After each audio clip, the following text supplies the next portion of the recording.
Hey guys, welcome to the Sports Dance Podcast with Greg and James. I'm the second part, and with me, as always, he is firmly driving the Eagles bandwagon, ladies and gentlemen. It's Greg Cowan. What's happening, baby? I'm accepting applications for all bandwagon fans. Welcome aboard the Wentz wagon. Next stop, we're gonna say San Francisco. Yeah. Hey, before we get into anything, Greg, congratulations to you. The Eagles have not been good in quite some time. I know they had the Mike Vick years. You had a little bit of Chip Kelly magic. Nick Foles convinced everybody pretty convincingly that he was an NFL quarterback for a season, but this feels real. So I want to go ahead and give you a nice little pat on the back. Oh, thank you very much. It feels good. It feels good since the early days of McNabb, towards the end of his career, was a little iffy. But it feels like we're back in the prime of the NFC Championship run. Hopefully, though, we win more than 1 out of 5. Yeah, definitely. I mean, I want you to kind of experience what I've experienced through my entire adult life, but I knew it was coming. It's tough because you can't really get there. I mean, this is still new to you. You know what I mean? Winning to you as an Eagles fan is kind of, you're in the honeymoon phase. I mean, we've been there before. It's not like we're the Browns or like one of these other terrible teams. Let's be real. We had a great 5-year run, NFC Championships 5 years in a row. Meaning we were one of the top 2 teams. Great. I hear they hang banners for the NFC Championships in Philadelphia. That's exciting. No, it's in Indianapolis. Look, I'm not trying to criticize you. I'm trying to give you a compliment here. I think that you're in a wonderful honeymoon phase with winning. It's exciting. Enjoy it while it lasts, I would say. Do everything that those new couples do. Go apple picking. Go to your pumpkin patches. Enjoy those nights in where you're 5-1 and feeling great. Or the whole kit and caboodle, Greg. Enjoy it. You're 6-1, right? Yeah, we're 6-1. I'm a part of the team now. I don't know if you know this when I say we.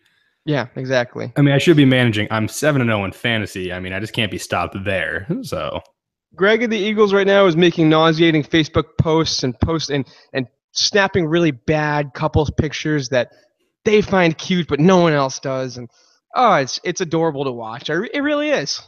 Hey, don't hate the player. Don't be mad that your team's a loss behind on this. I mean, the Patriots are an ugly 5-2. Don't get me wrong. Whatever you want to say, man. 5-2. Yeah, whatever you want to say. This is mine is a committed relationship, pal. Mine is too. I've been with this team with Deuce Staley, with Brian Dawkins. I'm talking about a committed relationship to winning. Mine's a committed relationship to winning. You're still in the honeymoon phase with this whole thing, but me, there's going to be a couple ugly years, man. There's going to be some years where you're just going to get by with sheer will, and guess what? Me and the Patriots will do it. Yeah, you know what? Patriots and I'm a podcaster after all.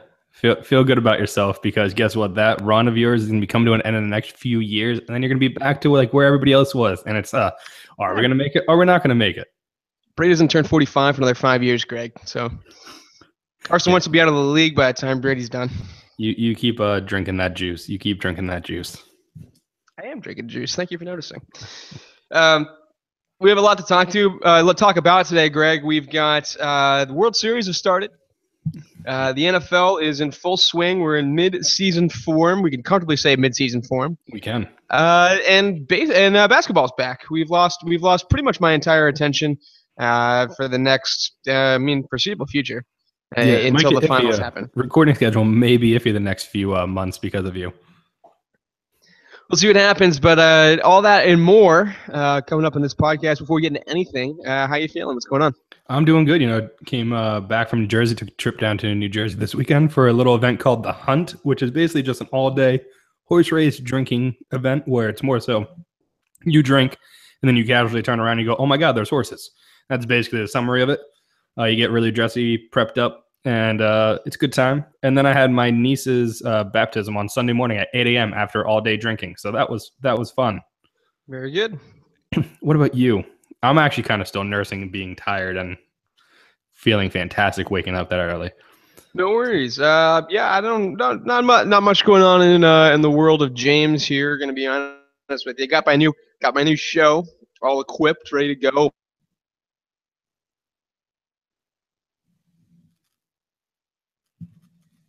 Oh, hold on. You froze like big time. You there? Yeah. Can you hear me? Yeah. So go back to you got your show and then say it again because missed all of that. Yeah. Yeah, got my big show on Netflix, Mindhunter by David Fincher. I heard about that. All about serial killers in the 1970s and profiling them for the FBI. It's up my alley. You know, it's a little bit of true crime, but also drama and prestige television. Big prestige TV guy, so I'm very excited to see that matriculate. And Could the I'm sports excited. stance be getting back into murder? You never know. Call back to the first episode.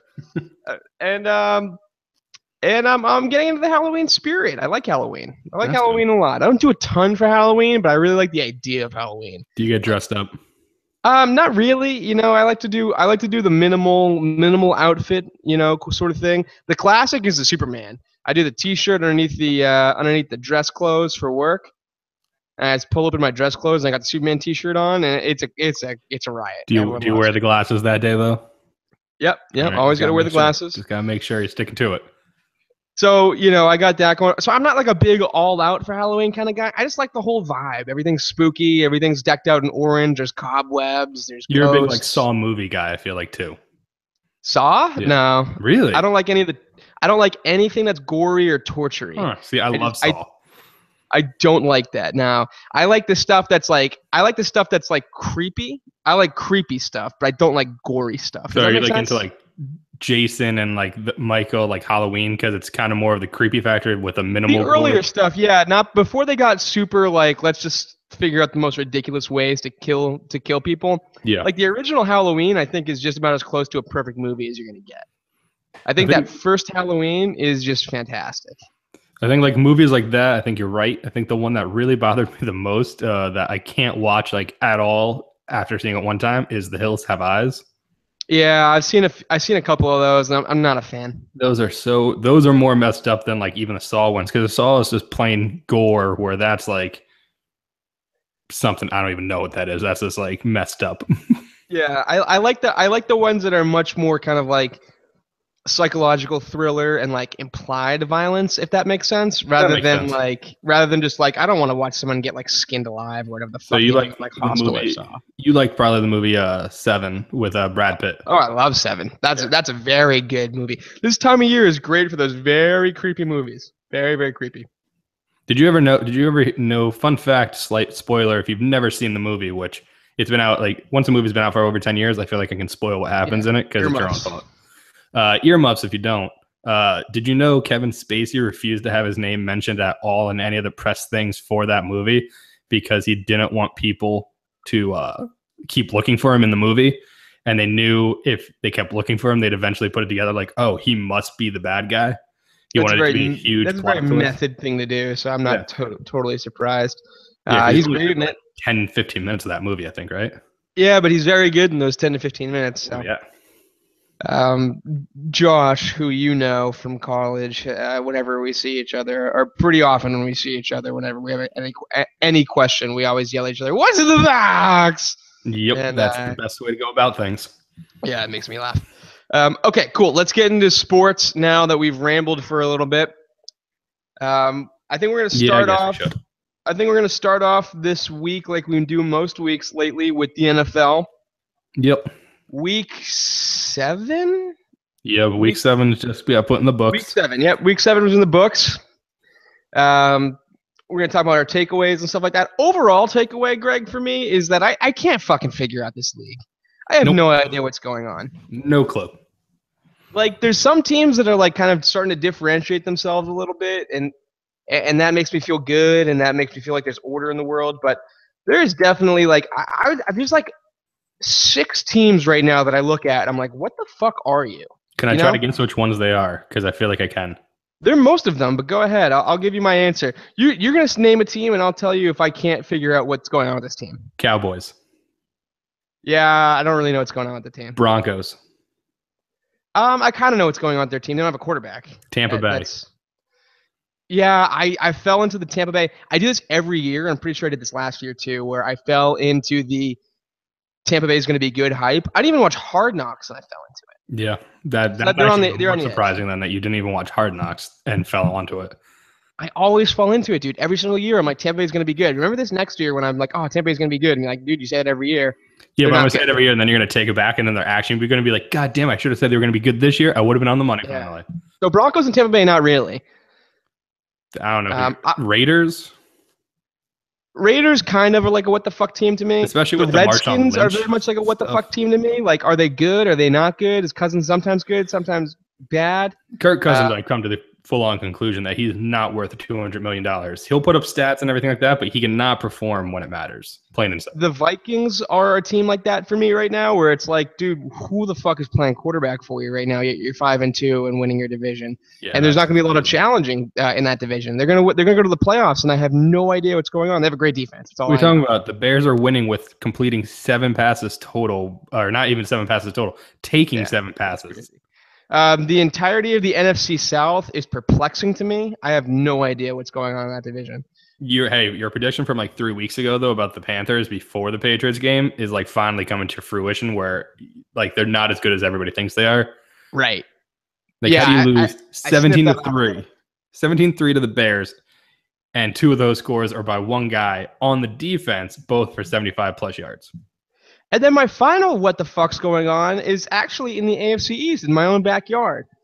The Dolphins can't pass for over 150 yards, yet are 4-2. What's going on? The Bills are beating really good teams by like a field goal every week, and the Bills are like 4-2. Like, what's happening in the AFC East? Even the Jets are competitive. I don't know, but the Patriots haven't even gotten to like the thick of their AFC East schedule yet, and it could end up being very interesting of what happens to them. So my overall takeaway, Greg, in this week of the NFL is I just don't know what's happening. I think that could be like a new segment. Like every few weeks, it's just basically what the fuck's happening. Yeah, that's fair. It's a new James segment. Boom, you just put it in for yourself. Takeaway from you for this week? There's injuries. I mean, just what is going on with this league? And if you are above 75 rating in Madden, be prepared to be out for the season. Is basically what I'm coming to. I was looking. Somebody put out an all injured or pup list team today. And if you look at the guys on this team would never lose a game. I'm just going to give you some of the names that are on this list of who would be starting on this team. You tell me if you think this team loses to anybody this year or even the past few years. You have Aaron Rodgers as your quarterback, David Johnson, Dalvin Cook as your 1-2 punch. Then you have Odell, Julian Edelman, and Allen Robinson as your 3 wideouts, Greg Olsen as your tight end. Now you have the man who took over 10,000 something snaps to start his career, 11-year career, Joe Thomas as your tackle. And then Monday night, he's joined by all-time Pro Bowler, immaculate man, Jason Peters on the other side. So then you have J.J. Watt on your defense. You have Haloti Ngata as your defensive tackle. I mean, you have Eric Berry as your safety, and you have Janikowski as your kicker. Like, that's just even some of the names. That's not even everybody. That's the big names. Yeah, you could put a bunch of scrubs with those guys, and all of a sudden you got something. Yeah, like just imagine. That's how many good players have been hurt this year. It's ridiculous. And Carson Palmer, you could add as the backup to Rodgers now. Yeah, exactly. I mean, that it's tough because I saw another one too, where it's like if you like 90% of the commercials that you're seeing are people that have been injured, whether it's Aaron Rodgers or Odell Beckham or J.J. Watt or. I mean, like you kind of name it at this point, Antonio Brown's like the only person who's holding out right now who's not totally injured from the commercials. The NFL has a very serious, personality problem where, they don't want anyone to be overly, above the league sort of thing, but they've got no personality. They've got Tom Brady. And name the next most famous person that's playing right now in the NFL besides Tom Brady. I would say the most one, because he's up and coming and everybody now is just talking about him, is Wentz maybe. Like, he's the next guy that I keep seeing everywhere. And that's not just me being an Eagles fan. He's all over ESPN, NFL Live, like all the but the problem is if Carson Wentz is your number 2, that's not good. That's baseball. It's not good for a number 2-year guy to be a face. It's just like last year with Dak Prescott and Zeke. They were like the big faces. Everybody this is what I'm saying. Like basketball, I think if you walk down the street and ask any casual like observer, name me a few basketball players, they could rattle off like between 5 and 10. Yeah. And then right now with football is basically becoming baseball, in my opinion, where it's like you have guys with no personality who, are trying to, make it, but there's so much turnover and there's so much year-to-year variance that it doesn't really matter as much. And even Like, the guys that are the big names in the NFL that have the personality don't even have like Brady, no offense, doesn't like do anything like go out and do like all these things. He just literally has his press conferences and his commercials. I know, Same with Rodgers, it's same almost with like JJ. Like it's almost the like a NFL, good thing too, because Brady's also like kind of weird. Like yeah, as he seems it. as someone who's like obsessed with Tom Brady and like who really just thinks that he exemplifies excellence, like he's a weird fucking dude. Just to be totally honest. And you know what?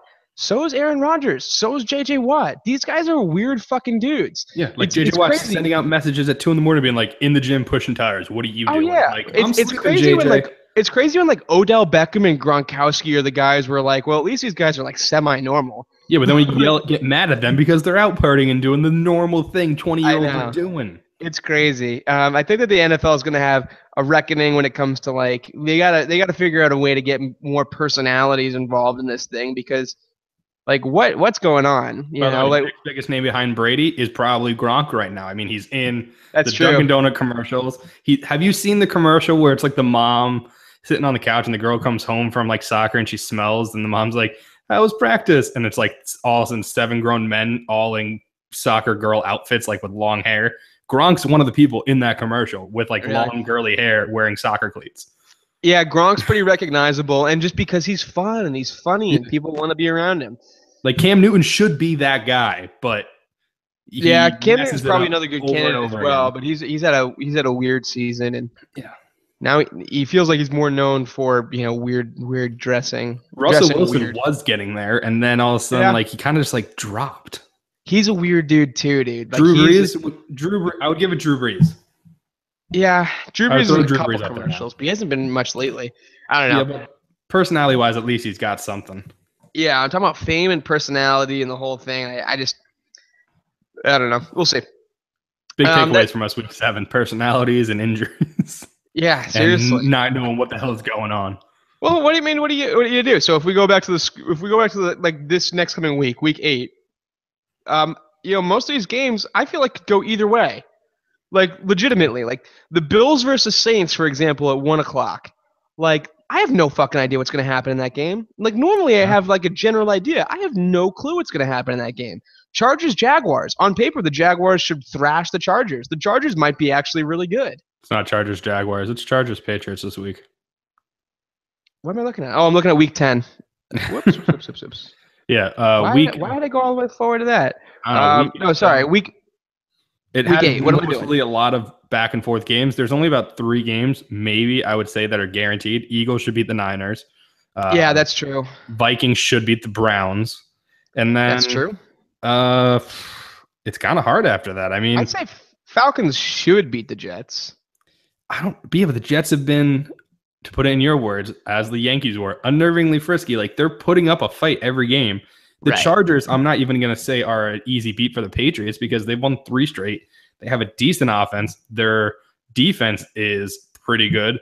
And we've seen that the Patriots, outside of this past week that apparently facing the Falcons, shows the Patriots can have a defense.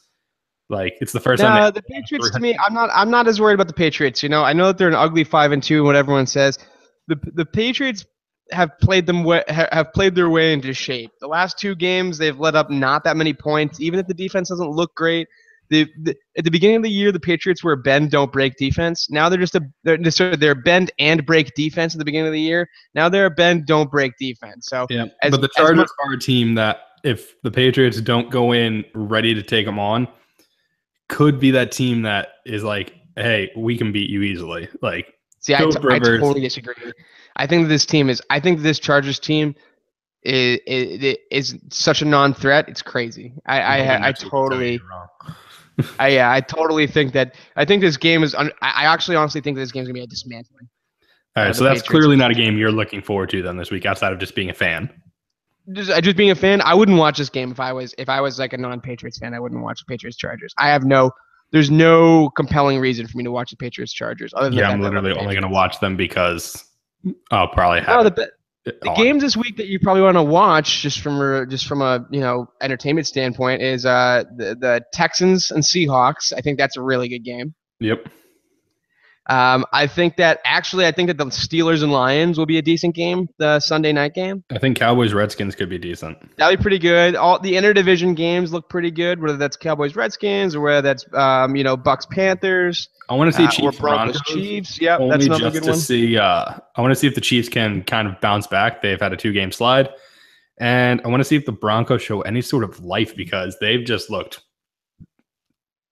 bleh. I don't know the sound to make to describe what they've been the past 2 weeks. Everyone was talking themselves into Trevor Siemian after the first couple of weeks because those first few weeks the Broncos looked like world beaters. Hey, everyone except you and I, my friend. I've never said Trevor Siemian is good. That's true. I kind of bought into it a little bit, but at the same time, I don't watch enough of the Broncos to really see. The dude's not very good at quarterback. And There's a reason why he went in the 7th round. Not a lot of 7th round quarterbacks end up working out. And by the way, what happened to Paxton Lynch? I thought he was like a guy there. He is.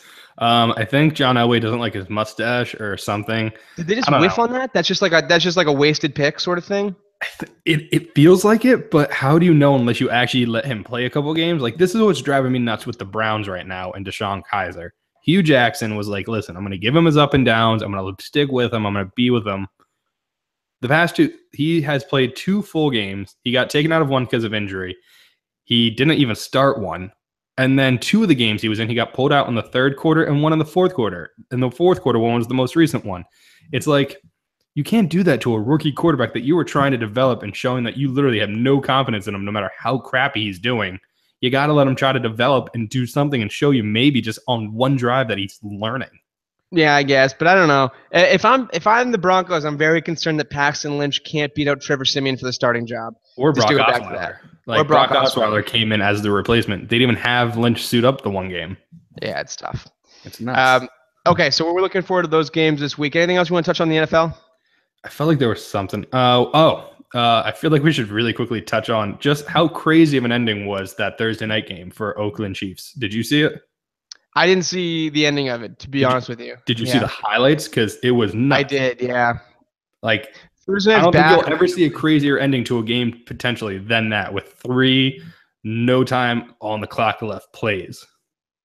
Yeah, the Thursday night is randomly very back, which is kind of crazy. Yeah, the past 2 Thursday night games have been fantastic. What is it this week? Oh, it's going to go right downhill. We had Dolphins, Ravens. I don't know. It could be interesting. Dude, come on. No, don't do this right now. That's gonna be a shit game. Actually, no, it's gonna be a shit game because Jay Cutler's not actually in it. If Jay Cutler was in it, I would have given you at least a little bit of a pushback. I think that's gonna be a better game without Jay Cutler. I think that Matt Moore is a much better quarterback. I think surprisingly, Colin Kaepernick's gonna come running out of the. No, he's not. Yeah, probably not. You got. What I am most excited about is the Vikings Browns, and just a quick little plug for myself, Greg. The Vikings defense was just sitting there on the waiver wire in fantasy. Just sitting there ripe for the picking, and they're playing the Browns this week. And I said, yeah, thank you very much. Little boom, boom, boom. And I'm playing the Vikings and the Browns, and it's the first one. So I wake up, have a little bit of coffee, and watch the Vikings dismantle the Browns and rack up the defensive points. I'm very excited. I'm glad I'm not facing you, but I'm looking to extend my fantasy team to 8-0 because after last week, a buddy of ours who we were facing, shout out to Jewett if he's actually listening. He went to bed all cocky. He sent me a text after that first drive by the Eagles where they went 3 penalties to get back to their 1 and then once through the interception, saying, because I was playing him. He was up 106-67 against me. I had Wentz, Ertz, and the Philly kicker. Guess who won that? I actually saw that. I was looking at the score. Crushed him. I crushed him 127-106 by the end of that game. You know that I've got no life if I'm looking at other people's fantasy scores from the weekend. It was bad. I do the same thing. Don't worry. Okay, let's move on. We're going to go quickly. We're going to go to the MLB, I think, and then we're going to finish off with some NBA predictions. The MLB World Series started last night. The Dodgers took a 1-0 lead off of the backs of home runs from Corey Taylor and Justin Turner. Thank you. You're welcome. Wentz with a beard is basically this guy. Dude, that beard's so good. Tonight, so last night, if you're listening to this when we actually put it out, we're going to have Justin Verlander on the mound for the Astros. And then for the Dodgers, I didn't pull this up beforehand. I I pulled up believe it's Rich Hill. everything. Yes, it is Rich Hill, actually. I'm so good. So I just watch it's baseball. Hill versus Verlander going into tonight. I think that they should have pitched Verlander last night in Game 1. I'm actually in one way surprised they're not pitching him in. Didn't save him to Game 3. He has been amazing in Houston and not as great on the road. But I mean, it's the World Series. You're going to start your two best pitchers no matter where you are at this point. That's I feel actually like he's been much better than Keuchel. He is, but I mean, at the same time, Keuchel has also won a Cy Young. He's still an amazing pitcher. I don't think Verlander makes a difference yesterday. It may have been a 1-1. Maybe then you see what goes. But Keuchel, I think, gave you a better shot to at least potentially win that game, where Verlander, I think, has the edge against Hill tonight. So you're hoping to – all the Astros wanted to do was win one in L.A. You win one in L.A., you go back to Houston where you've won 6 straight games at home in the playoffs, and you hope for the best there and hope that you finish it off there if everything come back for Game 6 in L.A. So what do you think is going to happen this series? Predictions, anything like that? I mean, overall, it should be the Dodgers series to win. They've been the most dominant team in baseball for the majority of the season. They have 3 guys that on their pitching staff would be the number one for any team. They have Kershaw, obviously, who went last night, shut up all the postseason, can't handle it haters, finally. So felt good for him. You have Rich Hill tonight, and then you have Yu Darvish going in Game 3. Literally just 3 number 1 aces. And Houston is good offensively, but the Dodgers are just as good. I think, though, overall, their pitching is what really pushes the edge over to them. So I'm going to go with the Dodgers. I'm going to go within 6. I think Houston at least gets it back to LA, mainly because they're a scrappy team and they've been impressive for the most part.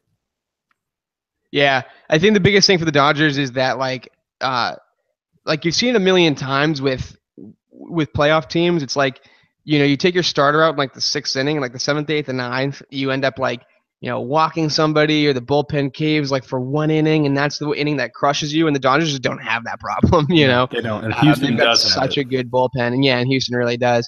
I also think that even if he's kind of hitting, even if he's hitting like 6th in the lineup, having Corey Seager back is so huge. Like, that's your best player besides Turner all year. And I think that putting him in the lineup makes a difference. I really do.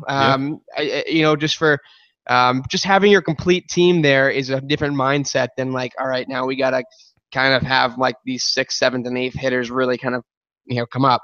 It's a murderer's row lineup for the Dodgers. So I think that they're, they got some great pitching and a great bullpen. They don't have a ton of glaring weaknesses right now. No, I think the X factor is going to be the Altuve Correa 1-2 punch for the Astros. Altuve was terrifying as a Red Sox fan pitching to this guy. And I heard a good podcast with Dallas Braden, over at the Barstool Network, who, was for the Diamondbacks.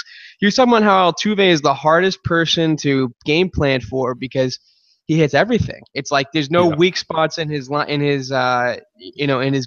He's really a young Pedroia type hitter, where Pedroia literally hit everything. Yeah, exactly. Off-speed stuff, inside, outside, up, down, small strike zone, so it's tough to get in there. So I mean, I think that he's the X factor, and Correa, who's obviously got all 5 tools that you want out of a potential MVP candidate at some point in his career. Oh yeah, he definitely will be up there. I think that the Dodgers will probably win. I'd like the Astros to win because of the storyline, but at the end of the day, the Dodgers look like, it just looks like their year. Yeah, and I mean, the biggest thing actually, which is sad, that came out of Game 1 wasn't even the fact that Dodgers won. It's again the umpires. More controversial. I don't know. Did you hear about the umpire last night, the home plate ump? No. So last night, the big thing that everybody was talking about on Twitter, all the different social media networks, outside of just Kershaw, being pretty good, was the home plate umpire strike zone. It's, again, strike zones always seem to be the issue. Just one small stat to throw out, and you can give your opinion and think what you think about this. They basically said the home plate ump was giving a little too favorable calls to the Dodgers. And so, they do strike zone, top, middle, bottom. So they do percentages of what strikes were called. Kershaw had a 47% lower strike zone call rate, whereas Keuchel had a only 26% lower strike zone call rate for balls that were all in the same vicinity. So they're basically what they're saying is Keuchel didn't get the calls low where Kershaw was getting them, which changes the hitter's mindset when you're getting certain calls on you compared to when you're not getting them. Yeah, definitely. Not ideal. Maybe it was Larry King who was in the front row that was whispering to the umpire, hey, give him this call. Yeah. Never know. Quick, also, one last thing, not World Series related. As Red Sox fans, sorry, everybody, if you hate the Red Sox, what do you think about the Alex Cora manager signing? I don't really know much about Cora in terms of a manager. I thought that he was a decent player. I don't know. Baseball managers are kind of, to me, like basketball coaches, where it's like I don't know, especially when the players come directly from, playing. Not that Cora did that. Cora was a bench coach for a little bit. But you can't really go for baseball managers and for basketball coaches. You can really only go with what the clubhouse guys say about him, and it's tough to find anything bad about Alex Cora right now. He's always been a very likable dude. I have no idea how we'll be able to manage a game. I have no idea how he utilizes a bullpen. I have no idea what his thoughts are on defensive shifts, which has become a huge thing right now in the MLB. I don't really know if he can help Mookie Betts and Xander Bogaerts get back to their like 2016 form where Mookie was an MVP candidate and Bogaerts is coming up. So I have no idea. I think that he's very well liked, which is a good start. Better than John Farrell. He's closer in age to the players. John Farrell was, despite the fact that he won a World Series, was a pretty uninspiring manager. And he had some issues with the bullpen. Being a hitting coach is kind of weird. And there was just a lot of wonky stuff. It didn't sound like pitching coach. And there's just a bunch of wonky stuff with him. It didn't sound like he ever had complete control of the clubhouse, and that's not really what you want out of your manager. So I don't know. I'm holding judgment on the core thing until I kind of see what they do next year. I got to say, for not having much of an opinion or thought on the whole matter of knowledge, you had a lot to say, and it was pretty good. I got to give you that. I appreciate it. I basically agree with everything you said. I'm excited about Cora. I think he's going to be good for the young guys. He's known as being a good guy with the young players. I know when he was a player for the Red Sox, a lot of people give him credit for helping Pedroia kind of get acclimated into the clubhouse, into the Red Sox, and into everyday Major League Baseball life. So we saw what happened with Pedroia. Let's hope he can continue that with all the other guys. Yeah, I'm less worried about Cora and more worried about what Dombrowski is going to give away this year to get the next hot free agent that's coming up, which, Giancarlo Stanton, he was on Jimmy Kimmel last night saying he wouldn't mind playing and being a DH for the Red Sox. I would love Giancarlo Stanton, don't get me wrong, but, if they go and give fucking, what's his face from the Cubs? I forget his name. Oh, God, I can't believe I'm blanking on his name. Huh? Schwarber? No, who's the pitcher? Oh, Quintana? No, not Quintana. It's the fucking dude that's... Oh, Arrieta. Thank you. If you go and give Jake Arrieta... You're going to go and give Jake Arrieta like $250 million and somehow give a prospect up while doing it. I'm not in on that. So I'm more scared of Dombrowski than I am of Cora. No, yeah, I get that. They definitely won't go after Arrieta. They have no reason to, especially with Price and... they had no reason to go after half the guys they went after, bro, and they're going to go after him anyway. My hope is if they go after Stanton and give up a few prospects and maybe a player or two on the roster, they would have to go probably give an outfielder. And sorry, Jackie Bradley, out of the 3 outfielders, I would pick you because I like my boy, JBJ. I know, he's so good, but if they don't give him up, I don't know how they keep that core of guys without doing it. Yeah, I don't know. Okay, cool. Let's move on quickly to our NBA thoughts. Yeah, there we go. Just to finish it out. We don't need to go crazy on this because it's week 1. Just some 1 week wisdom. Great week, though, by the way. I want to shout out the NBA right now for giving us a phenomenal week of basketball. There were some great games, some close finishes. The bad teams actually playing each other are pretty entertaining. Like the Magic and Nets game last night was phenomenal. I thought that was a great game. Magic 3-1 now. Magic at 3-1. Aaron Gordon scored 41 points and went 5 for 5 from 3. Yeah, that doesn't happen for Aaron Gordon often. No, definitely not. So I think in the NBA, if you want to look at any sort of week 1 storylines, I think the main one's got to be Giannis. That Yeah. dude is unreal. He has been He's just phenomenal. another species. He's not human. It's unbelievable. He literally is.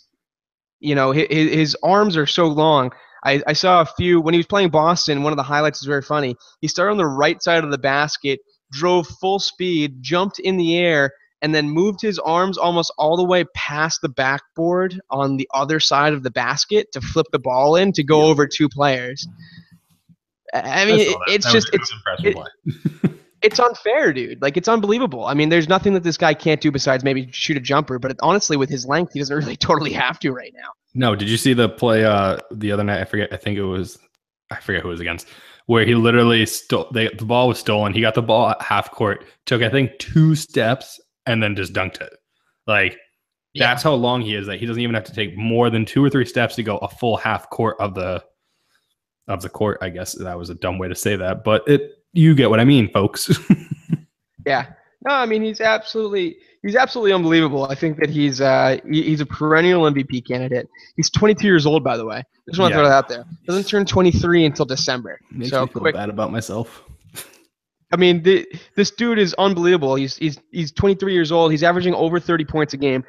That's obviously not going to continue, right? I mean, he's got our usage rate right now that like rivals Russell Westbrook's last year. No, it's gonna happen. I think it's gonna happen. But I think that if you're the Bucks, you got to be very happy with yourself. And if you're every other fucking NBA team, okay, so like the Sixers, for example, this boggles my mind. The Sixers have taken a flyer on everyone with a high ceiling in the last like 5 drafts. Like that's been their whole mentality. Like let's take some guys who are potentially, high ceiling dudes that we can kind of groom and eventually will become all stars because we can bring them up in our system. Yep. Yet somehow the Sixers didn't bother taking a look at fucking the 7-foot dude who moves like a gazelle. Like what's going on? Dude, what about it was the Cavs year with the number 1 pick and they picked Anthony Bennett instead of Giannis.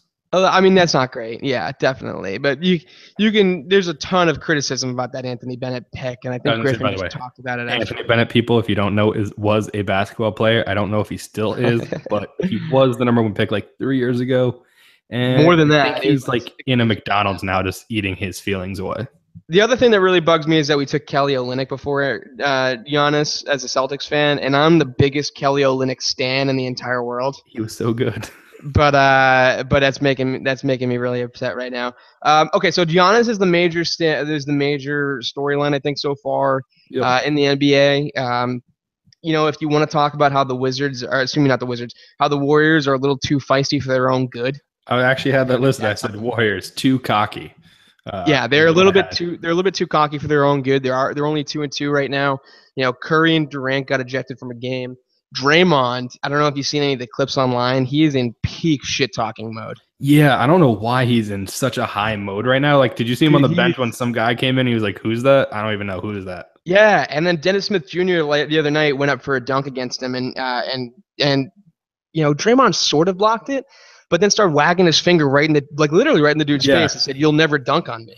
Yeah, he's like, "Don't ever think you will." I was like, dude. I was like, I can't wait for the next matchup. I just want them to set it up somehow so bad. Definitely. So I think that's a big story. The Warriors maybe a little bit too much for their own good. I think that they're starting to kind of embrace the villainous aspect of how good they are. Yeah, they're but fucking they're Death the Star. wrong team to do it. I agree. They don't have the personality for except for maybe Draymond. They have Draymond, but like Clay can't do it. You can't have Steph do it. Steph throws a mouthpiece because he's angry and looks like a kid throwing a tantrum. KD then I don't even know what KD's situation is. Did you see his pregame like dance routines? It's like the weirdest thing. He just hops with himself. It's like odd. KD right now is like he is the single most compelling but also fucking weirdest dude in the NBA. Like can't get a read on him at all. Like people used to hate on LeBron and just get on him for every little thing. Can't read on LeBron. You know what I mean? Yeah, but like KD, I can't get a read on this dude at all. I can't get a read on him at all. Another thing I took away from week 1 is how come when we have to trust the process, whoever the process takes that year always gets hurt, like at the beginning of the season. The Sixers misdiagnosing and just bungling injuries to their star players is legitimately concerning. Like every single year, it's Embiid, it's Simmons. Now Fultz is out at least 3 games because he had to build. First, they reported it was fluid drained from his shoulder. Then they had to come out saying actually no, it was fluid put into his shoulder because of like his bone and his shoulder is rubbing, and he can't shoot a shot to save his life. Right. Yeah, it's not a great sign. Philadelphia should be pretty concerned with Fultz. And I got to be honest, dude, that's another thing that's coming up, Danny Ainge. That's like one more thing that's like Yep. Danny Ainge. I don't think that he saw that Fultz was like, like injured or whatever. I think that he saw something with Fultz and said, you know what? I like this Tatum kid. And that's paying big dividends. Yeah. The one thing that Philly fans should be pretty happy about is that Ben Simmons looks like a bona fide man out there. Yeah, he looks like he'll be. I think I think I'm right. He's the front runner. I think for Rookie of the Year because he can put. I know Lonzo can put up triple doubles, and we can talk about Lonzo if you want to. But no, I'm good. Ben Simmons can put up triple doubles, but also put up more than 10 points while getting those triple doubles. Yeah, I think the only competitor to him right now is Tatum. But just because of the amount of workload that he's going to need to shoulder going forward. But you don't think Josh Jackson on the Suns? I'm still also coming off of a high of last night of Brown and Tatum just looking like absolute studs. Yeah, they look good. But Ben Simmons is probably the number one. I think the final thing that I want to end on in the NBA is that we totally missed this in our preview or whatever. But Blake Griffin could be a legitimate MVP candidate. Yeah. I think that there's not like he looks totally healthy. He's dunking on people again. He can stretch the floor. Now that Chris Paul is gone, he's like kind of their main facilitator. Like Austin Rivers is playing a lot of off ball. Pat Bev is playing a lot of off ball. So Blake is kind of the facilitator. And I mean, this dude is like, you really do forget how good he is at basketball. Yeah, he's a freak when it comes to basketball in general. And not even just from a physical standpoint, like this dude just knows how to play. Like he's 28 years old. He's right in his prime. He legitimately looks to me like the dunk that he had against Gobert last night. Like that's number one defensive center in the entire Eastern Conference. He's in the top 3 of defensive players in the year of the league. And Blake Griffin dunked on him like he was a fucking AAU kid out there, dude. Like it was unbelievable. I like the little stiff arm down and everything. Yeah. The Clippers are 3-0, and I think that we talked a lot about like Kawhi as an MVP and all this kind of stuff. We missed the boat on Blake. I think that's going to bite us in the ass a little bit. I don't think we missed out on Blake. It's just I think Blake we forget about him because he just ends up usually halfway through the year getting a 20-game injury or 3 months. Right. This something happens, so we kind of we'll take push him to the side. Right. It's kind of one of those take it week by week. If he's healthy, hey, we keep moving him up. Yeah, I agree. One last thing I think we should touch on. What do you think about the whole Eric Bledsoe situation? I think the Suns are a mess. I would want to get out of there too. And where do you think he goes? I have no idea. I mean, it's easy to pinpoint things that would benefit Clutch Sports because that's who he's represented by. But you know what? The Suns' average age I saw somewhere is like 23. He's 27 and he wants to go somewhere. Like he's tired of wasting away his prime on bad teams. The Clippers were decent, but kind of after he got there. The Suns have been bad for a while. I would be pissed off if I was him too. I don't want to be part of a rebuild. I don't want to watch Devin Booker take, 50 shots a game, whatever the fuck he's doing. I mean, I want to go somewhere where I can, flourish and have a chance to compete. And he's not. Eric Bledsoe was talked about by a lot of people of being a very good, if not high quality NBA point guard. And just because he's been wasting away on a Suns team for the last 2 years, it's pretty tough to imagine that situation right now. So I'd be pissed if I was Eric Bledsoe. I want to go somewhere. Yeah. My guess is if he does get traded, if they somehow get him to a competitor and then get some decent return on, I think the perfect spot for him would be San Antonio. Yeah, they probably need him. They probably could use him. Especially because I just saw somewhere Parker is like out.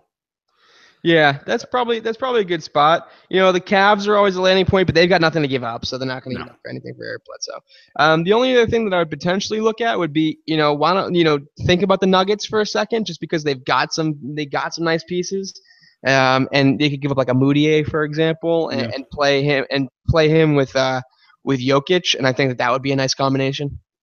Yeah, no, it definitely makes sense, especially with Millsap there now too in Denver. That'd get be some nice that'd be pizzas. kind of a frisky team in the Eastern Conference. It would. That would be a team that could maybe question our whole who's making the playoffs. Yeah, you never know. All right, man. I think this is good. It was. I enjoyed it. Next time, I think maybe people will get into like some deeper NBA talk. Maybe we can touch on David Stern saying weed should be allowed in the NBA. Well, that's a good tease for next time, man. Every single person, I did not think it would be David Stern. Just look at David Stern, people, if you've never seen him. Yeah, and think about that. That's a comment that came out of nowhere. All right, man. Well, I'm happy. This is a good episode. Follow us on all the social media and all that kind of good stuff. And we'll talk to you guys next week. All right. See you guys later.